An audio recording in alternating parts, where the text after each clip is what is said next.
Boa tarde, meu nome é Marcos Vinícius Dimas Pacífico e neste vídeo iremos apresentar a nossa atividade final da disciplina EAD 545, Matemática para Ensino Básico 2, sob orientação do professor Daniel. Neste vídeo vamos mostrar a matematização de um objeto arquitetônico escolhido da nossa cidade, comunidade, para futura aplicação em sala de aula. Somos alunos do curso de Licenciatura em Matemática à Distância pela Universidade Federal de Ouro Preto, Polo Contagem, Minas Gerais. Os integrantes deste grupo são Cleidir de Souza Silva, Felipe Ferreira Lima, Leonardo Henrique Rodrigues e Marcos Vinícius Dimas Pacífico. O vídeo da nossa atividade final está dividido nas seguintes partes. No primeiro momento, iremos apresentar o nosso objeto arquitetônico, bem como a sua localização na nossa cidade. Num segundo momento, iremos abordar um pouco da história deste objeto arquitetônico. No terceiro momento, iremos fazer a matematização deste objeto, cuja forma geométrica representa um tronco de cone. Em seguida, iremos calcular o volume do tronco de cone como exemplo. E por fim, iremos mostrar a nossa atividade a ser desenvolvida com os alunos, sendo que serão abordados o tema da aula, os objetivos, os recursos didáticos empregados, a metodologia, a avaliação e um pouco da interdisciplinaridade, visto que ao abordar esse objeto, estamos trabalhando tanto com a história dele, como com conceitos matemáticos que podem ser utilizados com ele. E por fim, as referências bibliográficas. O objeto arquitetônico escolhido de nossa cidade são as torres do Itaú Power Shopping em Contagem, Minas Gerais. Elas são tombadas pelo município. Antes, era uma fábrica de cimento que foi desativada devido à grande poluição que causava a seus vizinhos na região. Agora, as 4 torres fazem parte dos monumentos históricos do município. Certamente, toda a população de Belo Horizonte, Contagem e região conhece ou já ouviu falar do Itaú Power Shopping, famoso centro de compras situado na confluência das avenidas General Darcy Sarnoff e Babita Camargos, em Contagem, Minas Gerais. Todos os visitantes que passam neste local percebem na paisagem a presença de 4 enormes torres, também conhecidas como as chaminés do Itaú, com forma geométrica semelhante ao tronco de um cone. Na paisagem de Contagem, as 4 torres da Companhia de Cimento Portland Itaú, com uma média de 57 metros de altura, ficaram como memória da primeira grande fábrica a se instalar na cidade industrial.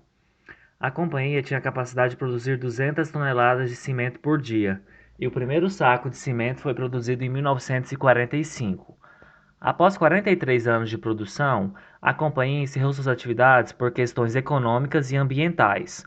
Alguns depoimentos reforçam que um dos motivos foi o desuso da técnica de fabricação de cimento por via úmida. Outros dizem que foi pela distância das jazidas, mas, oficialmente, o fechamento se deu por conta da poluição ambiental causada pela indústria na cidade e em 1998 o prédio foi demolido. Ficaram as 4 torres como um referencial da memória do trabalho em Contagem. No local da antiga fábrica foi construído o Shopping Itaú Power Center. Tombadas pelo município de Contagem, essas torres são consideradas monumentos históricos do município. Mas afinal, qual é a história dessas enormes torres que ficam no estacionamento do empreendimento? É o que iremos mostrar em seguida. Agora vamos conhecer um pouco da história dessas torres que ficam no estacionamento do shopping. A fábrica de cimento Portland Itaú é considerada um marco na história da indústria. No dia 10 de março de 1937, quando o Brasil vivia sob o comando do então presidente Getúlio Vargas, nascia em São Paulo a Companhia de Cimento Portland Itaú, sendo acionistas Joaquim Mário de Souza Meireles, Jorge Dias de Oliva e José Balbino da Siqueira.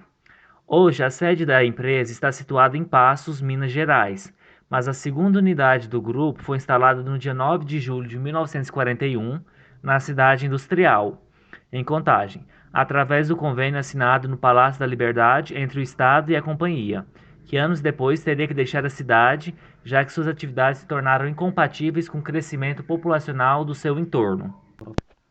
Originalmente, de acordo com o projeto inicial, a fábrica de cimento Portland deveria ter sido construída no então povoado de São José da Lapa, na época um distrito de Lagoa Santa, Minas Gerais, em uma área debaixo da jazida de calcário, razão pela qual a fábrica de Contagem foi a única no mundo construída longe de uma jazida, tendo produzido seu primeiro saco de cimento no dia 31 de agosto de 1945.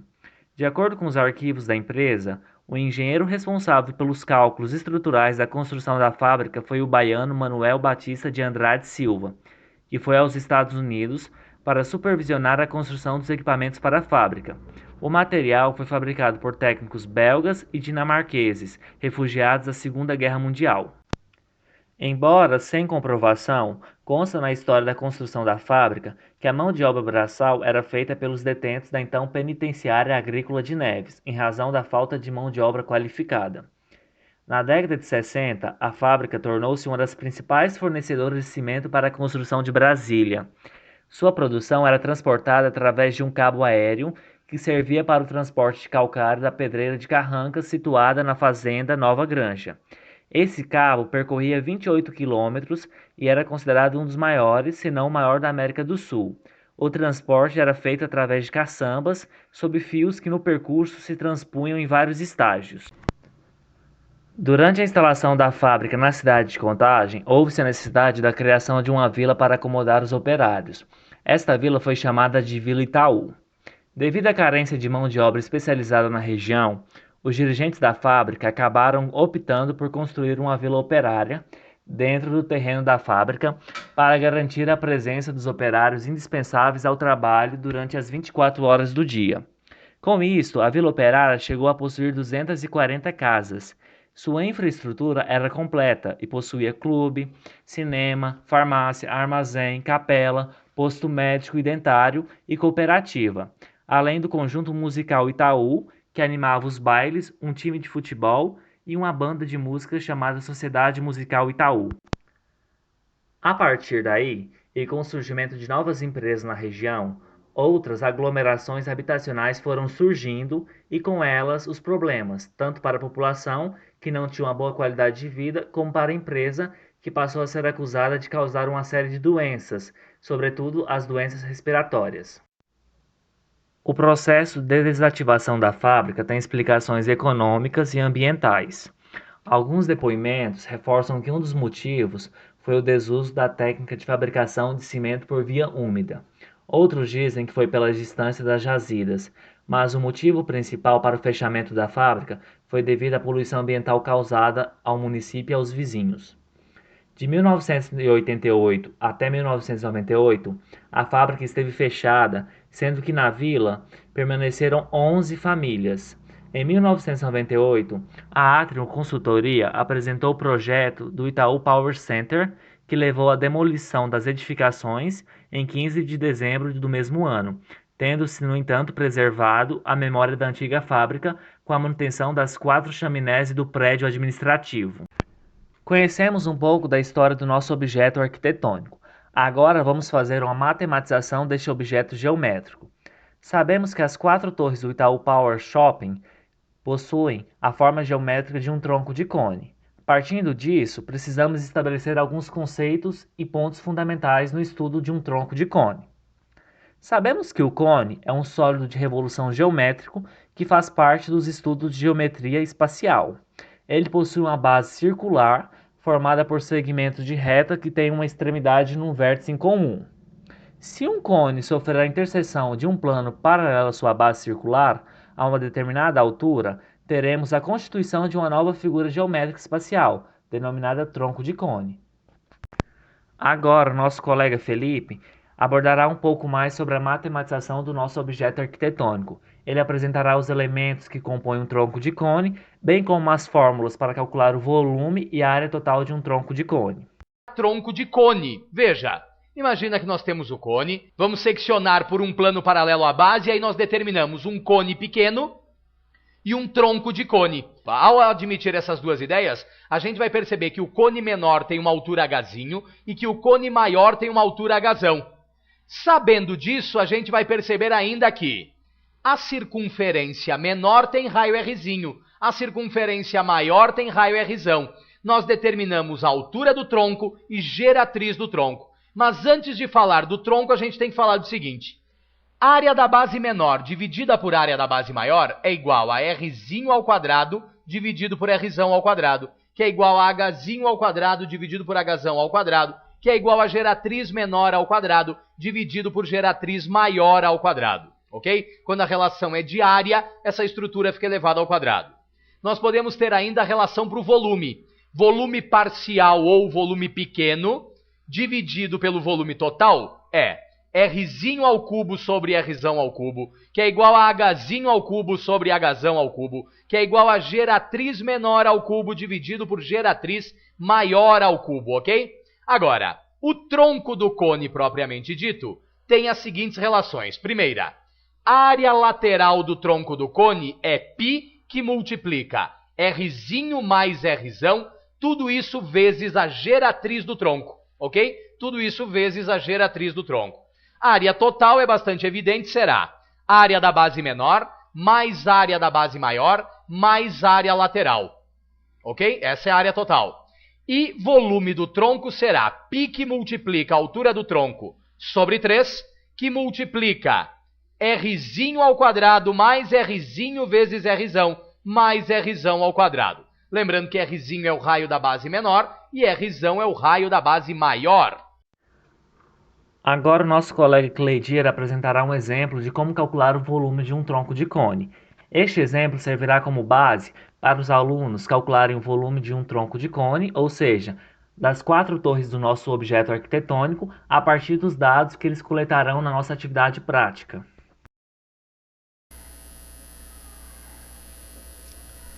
Como calcular o volume de um cone cortado? Basta seguir a seguinte fórmula.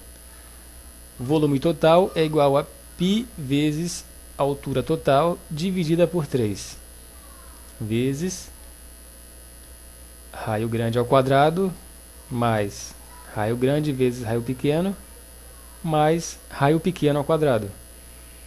Nesse exemplo, o raio grande tem 8 centímetros, a altura tem 8 centímetros e o raio pequeno tem 5 centímetros.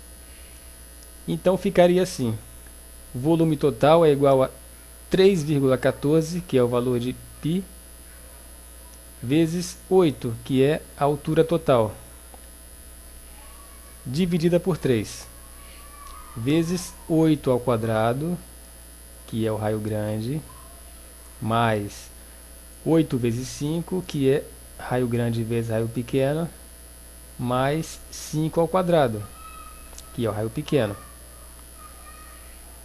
O volume total é igual a 25,12, que é a multiplicação de 3,14 por 8.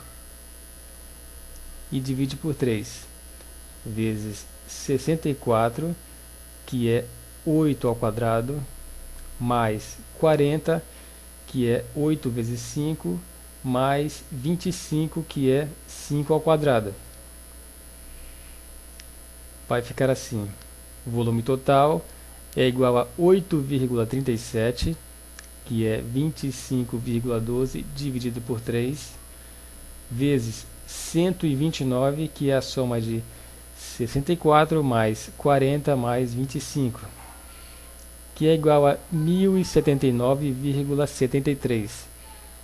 Ou seja, este cone cortado tem 1079,73 centímetros cúbicos.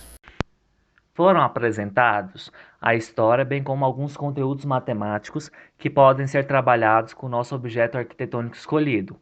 Agora iremos mostrar como desenvolveremos a nossa atividade com os alunos.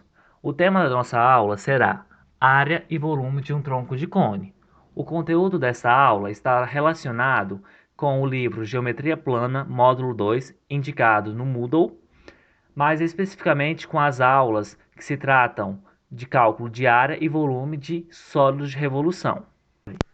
Os objetivos dessa aula são identificar o sólido de revolução tronco de cone, diferenciar os cones dos troncos de cones, diferenciar a altura do tronco de cone e a altura da lateral do cone, chamada de geratriz.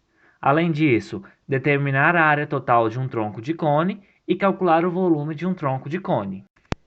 Dentre os recursos didáticos utilizados nesta aula estão o livro didático, cadernos de anotações onde os alunos anotarão os dados obtidos nas medições dos objetos arquitetônicos, um vídeo apresentando a história do objeto, bem como o conteúdo matemático que será trabalhado, neste caso o vídeo será o que estamos apresentando agora, além dos equipamentos necessários para realizar as medições do objeto arquitetônico, medições de altura, medições de geratriz, que no caso é a altura da lateral do tronco, além das medições de comprimento da circunferência da base.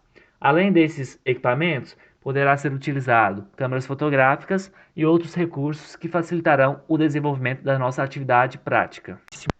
Agora, vamos apresentar a metodologia da nossa atividade prática. Os alunos serão divididos em grupos de no máximo 5 alunos. Serão distribuídos a cada um deles roteiro da aula prática, onde estará passo a passo cada uma das etapas a serem executadas na atividade. E os alunos registrarão os dados obtidos no caderno de anotações, como mencionado anteriormente, e também por meio de fotografias e vídeos. Como avaliação desta aula prática, temos a entrega de um relatório para cada grupo de forma digitada, a construção de um vídeo, a participação dos alunos, a assiduidade, a frequência, o comprometimento de cada aluno com a atividade proposta, bem como a interação e cooperação dos alunos com os demais colegas do seu grupo. A realização desta atividade será por meio de uma abordagem interdisciplinar, envolvendo desde a história do objeto arquitetônico até a matematização do mesmo. No decorrer e após essa aula, os alunos poderão responder as seguintes questões: quem foram seus idealizadores? Quando as torres foram construídas? Quais fatos históricos estão relacionados a cada um dos monumentos? Quais são as formas geométricas dos monumentos? Como calcular o volume dos monumentos?